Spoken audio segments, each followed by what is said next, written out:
Welcome into the DFS Den. It's Dave Eddy here, aka Corporal Eddie on Twitter. Got about a week's worth of MLB content left to go before I jump into NFL, so got a little bit more time to keep making that money. Let's hop into what we're doing today. I've got a few different stacks that I like today.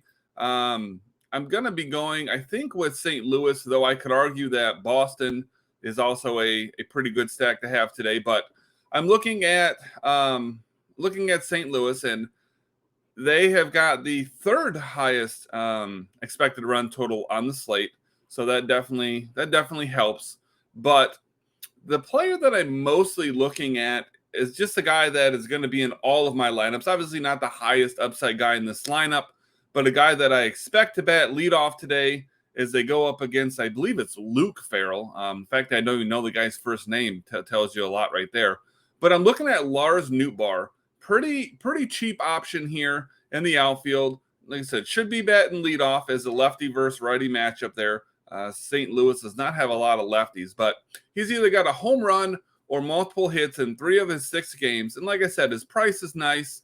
And the theory here would be, as usual, if St. Louis is doing well, we can expect that Lars Nootbaar has a part in that.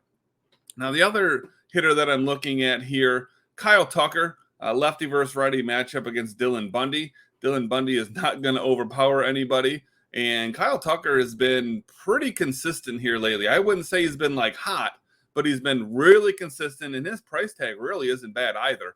Now, he does have a hit in 14 straight games and multiple hits in 3 of his last 5.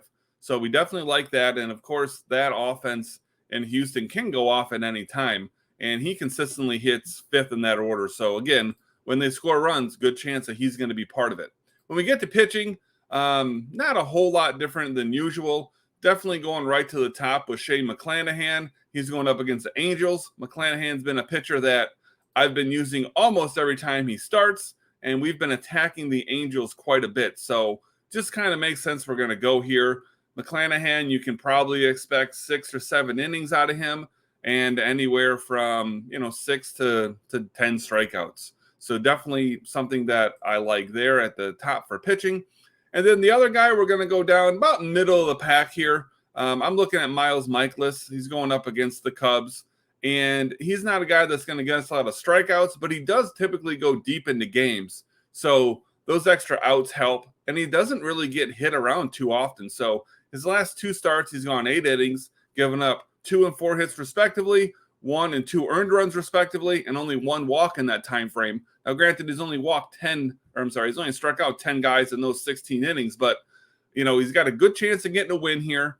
And this isn't a spot where we're chasing the upside of strikeouts. We're just chasing really good value. And so I think you can go and do that today and find yourself to be pretty successful as we have been all year long. Now, if you haven't done so already, pop on over here. I need you to subscribe to that channel. We're over 600 now. The goal is at least 1,000. We're trying to get to that as soon as we can. Hopefully hit that during football season. But throw a like on here if you haven't done so already either. And I will see you next time.